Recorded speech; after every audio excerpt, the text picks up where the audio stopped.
100,000 balloons are not there because I've sold over 100,000 copies of my books, which I have, and I'm really proud of that.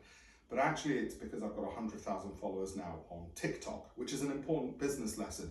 You've got to innovate. You've got to move away just from the traditional ways of doing things and the traditional ways of communicating to actually finding new ways of relating to people, communicating to them in the way that they want, including 1-minute bite-sized video education, and the 100,000 followers on TikTok is proof of it.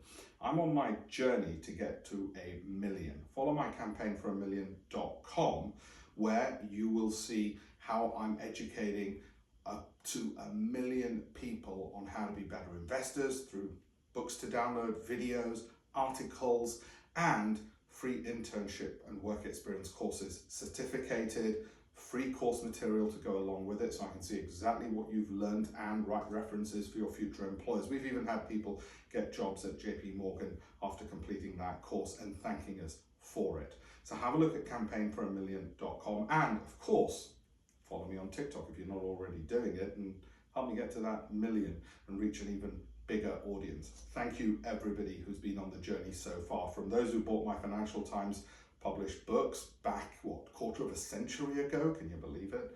All the way to the people who just signed up, I don't know, 5 minutes ago as a follower on TikTok. Thank you.